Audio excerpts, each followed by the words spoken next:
देशात सध्या जेव्हा जेव्हा शिक्षण, परीक्षा आणि विद्यार्थ्यांचं भविष्य यावर चर्चा होते तेव्हा एक नाव सातत्याने वादाच्या भोवऱ्यात सापडताना दिसतंय, ते म्हणजे केंद्रीय शिक्षण मंत्री धर्मेंद्र प्रधान.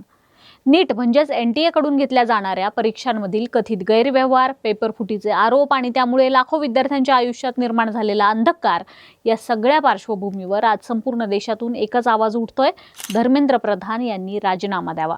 पण लाखो तरुण रस्त्यावर उतरलेले असताना, देशातील सर्वात मोठ्या परीक्षेची विश्वासार्हता धुळीत मिळालेली असताना आणि विद्यार्थ्यांनी अत्यंत उद्विग्न होऊन आंदोलन छेडलेलं असतानाही सरकारमधील उच्चपदस्थ नेते किंवा धर्मेंद्र प्रधान स्वतः या राजीनाम्यापासून दूर का पळत आहेत?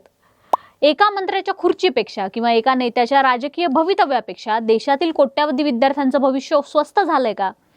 धर्मेंद्र प्रधान यांचा राजीनामा घेतल्यास देशातील तरुण शांत होणार असतील, त्यांचा व्यवस्थेवर विश्वास पुन्हा प्रस्थापित होणार असेल, तर पंतप्रधान नरेंद्र मोदी आणि गृहमंत्री अमित शहा यांनी आपला राजकीय अहंकार बाजूला ठेवायला हवा असा सूर आज सामान्य जनतेतून उमटतोय. परंतु असं काय कारण आहे की मोदी आणि शहा यांची जोडी धर्मेंद्र प्रधान यांच्या पाठीशी इतक्या खंबीरपणे उभी आहे? प्रधान यांच्यात अशी कोणती राजकीय ताकद आहे किंवा भाजपच्या संघटनेत त्यांचं असं कोणतं मोठं योगदान आहे ज्याच्या जोरावर ते या वादळात देखील आपली खुर्ची टिकवून आहेत? हे समजून घेण्यासाठी आपल्याला धर्मेंद्र प्रधान यांचा राजकीय इतिहास, त्यांची भाजपमधील वाटचाल आणि नरेंद्र मोदी, अमित शहा यांच्या रणनीतीमधील त्यांचं स्थान सविस्तरपणे समजून घ्यावं लागेल. धर्मेंद्र प्रधान यांचा राजकीय प्रवास अचानक किंवा एका रात्रीत सुरू झालेला नाहीये. त्यांची बाळमुळं ओडिशामधील भाजपच्या सुरुवातीच्या काळात रुजलेली आहेत. धर्मेंद्र प्रधान यांचे वडील देवेंद्र प्रधान हे स्वतः भाजपचे ज्येष्ठ नेते आणि अटल बिहारी वाजपेयी यांच्या सरकारमध्ये केंद्रीय मंत्री राहिलेले आहेत. त्यामुळे राजकारणाचे धडे धर्मेंद्र प्रधान यांना घरातूनच मिळाले, परंतु केवळ वडिलांच्या नावावर पुढे न जाता त्यांनी विद्यार्थी राजकारणातून आपल्या कारकिर्दीची सुरुवात केली. अखिल भारतीय विद्यार्थी परिषद म्हणजेच ABVPचे कार्यकर्ते म्हणून त्यांनी ओडिशाच्या दळणवळण आणि विद्यार्थी चळवळीमध्ये काम केलं. 1983 मध्ये ABVP मधून सुरू झालेला त्यांचा हा प्रवास पुढे राष्ट्रीय स्तरावर गेला. 1995 मध्ये ते ABVPचे राष्ट्रीय सचिव बनले. RSS आणि ABVPच्या मुशीतून घडलेला हा नेता संघटनेच्या शिस्तीत पूर्णपणे बसणारा होता. त्यानंतर त्यांनी प्रत्यक्ष राजकारणात प्रवेश केला. 2000 मध्ये ओडिशा विधानसभेवर ते पहिल्यांदा आमदार म्हणून निवडून आले. ओडिशात भाजपला मजबूत करण्यासाठी त्यांनी तळागाळात जाऊन काम केलं. 2004 मध्ये ते लोकसभेवर निवडून गेले. पण धर्मेंद्र प्रधान यांची खरी ओळख ही निवडणुकीच्या राजकारणापेक्षा संघटक म्हणून जास्त निर्माण झाली. भाजप जेव्हा केंद्रात सत्तेत नव्हता त्या कठीण काळात सुद्धा त्यांनी पक्षासाठी अनेक राज्यात प्रभारी म्हणून काम केलं. बिहार, झारखंड, कर्नाटक आणि उत्तराखंड यासारख्या राज्यांमध्ये पक्षाची संघटना बांधणी करणे, पक्षांतर्गत मतभेद मिटवणे आणि निवडणुकांचं व्यवस्थापन करणं यात धर्मेंद्र प्रधान यांनी आपलं कौशल्य सिद्ध केलं. अमित शहा जेव्हा भाजपचे राष्ट्रीय अध्यक्ष बनले तेव्हा अमित शहा यांच्या विश्वासू आणि कार्यक्षम नेत्यांच्या यादीत धर्मेंद्र प्रधान यांनी अव्वल स्थान मिळवलं होतं. 2014 मध्ये जेव्हा नरेंद्र मोदी यांच्या नेतृत्वाखाली केंद्रात भाजपचं सरकार आलं तेव्हा धर्मेंद्र प्रधान यांना पेट्रोलियम आणि नैसर्गिक वायू मंत्रालयाचा स्वतंत्र प्रभार देण्यात आला. हे मंत्रालय अत्यंत महत्त्वाचं मानलं जातं. या कालावधीत धर्मेंद्र प्रधान यांनी मोदी सरकारच्या सर्वात महत्त्वाकांक्षी योजनेची म्हणजेच प्रधानमंत्री उज्ज्वला योजनेची अंमलबजावणी अतिशय प्रभावीपणे केली.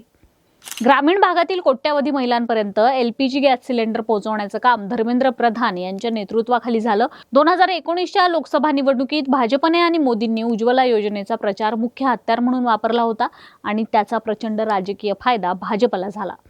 या यशस्वी अंमलबजावणीमुळे धर्मेंद्र प्रधान हे नरेंद्र मोदी यांच्या अतिशय जवळचे आणि विश्वासू मंत्री बनले.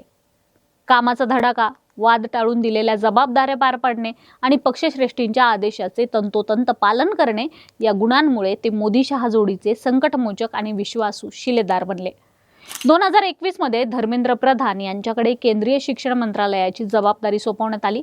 नवीन राष्ट्रीय शैक्षणिक धोरण लागू करणे ही मोठी जबाबदारी त्यांच्यावर होती. परंतु याच कार्यकाळात देशातील सर्वात मोठ्या वैद्यकीय प्रवेश परीक्षेचा म्हणजे नीटचा वाद उफाळून आला. परीक्षांमधील गैरव्यवहार, गुणांची अचानक झालेली वाढ आणि पेपरफुटीच्या आरोपांमुळे शिक्षण मंत्रालयावर आणि पर्यायाने धर्मेंद्र प्रधान यांच्यावर प्रचंड टीका झाली. नैतिकतेच्या मुद्द्यावर त्यांनी राजीनामा द्यायला हवा होता अशी मागणी विरोधकांकडून आणि आंदोलक विद्यार्थ्यांकडून लावून धरली गेली. भूतकाळात लाल बहादूर शास्त्रींसारख्या नेत्यांनी रेल्वे अपघाताची नैतिक जबाबदारी स्वीकारून राजीनामा दिला होता. या इतिहासाची आठवण लोकांना झाली. पण धर्मेंद्र प्रधान यांच्या बाबतीत तसं घडलं नाही. काँग्रेस सरकारच्या काळात नुसते आरोप झाले म्हणून कित्येक मंत्र्यांचे राजीनामे द्यायला भाजपने भाग पाडलं होतं. आता मूळ प्रश्न असा उपस्थित होतो की नरेंद्र मोदी आणि अमित शहा, धर्मेंद्र प्रधान यांना एवढे पाठीशी का घालतायत? यामागे काही प्रमुख राजकीय आणि रणनीतिक कारणं देखील सांगितले जातात. पहिलं कारण म्हणजे धर्मेंद्र प्रधान हे ओडिशामधील भाजपचा सर्वात मोठा चेहरा आहेत. ओडिशात नुकत्याच झालेल्या विधानसभा आणि लोकसभा निवडणुकीत भाजपने ऐतिहासिक विजय मिळवला आणि नवीन पटनाईक यांच्या 25 वर्षांच्या सत्तेला सुरुंग लावला. या विजयामागे धर्मेंद्र प्रधान यांची पडद्यामागून झालेली रणनीती आणि संघटन कौशल्य खूप मोठं होतं. ओडिशातील मागासवर्गीय समाजातून येत असल्याने तेथील समीकरणात त्यांचं स्थान अत्यंत महत्त्वाचं आहे. त्यांना पदावरून हटवणं किंवा त्यांचा राजीनामा घेणं म्हणजे ओडिशात पक्षाने मिळवलेल्या मोठ्या राजकीय विजयावर आणि तिथल्या जनाधारावर पाणी फिरण्यासारखं आहे, अशी भीती आता भाजप नेतृत्वाला वाटू लागली आहे. दुसरं कारण म्हणजे भाजपची रणनीतिक मानसिकता. मोदी आणि शहा यांच्या नेतृत्वाखालील भाजपची एक ठरलेली पद्धत राहिली आहे. विरोधकांच्या किंवा आंदोलकांच्या दबावाखाली येऊन आपल्या मंत्र्यांचा राजीनामा न देणे.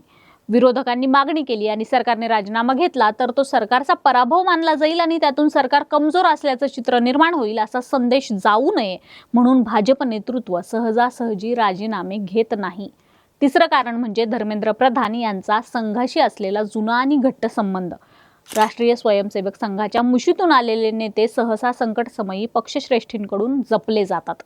परंतु या राजकीय गणितांच्या आणि इगोच्या खेळात देशातील विद्यार्थ्यांचं काय? हा खरा आणि अत्यंत वेदनादायी प्रश्न आहे.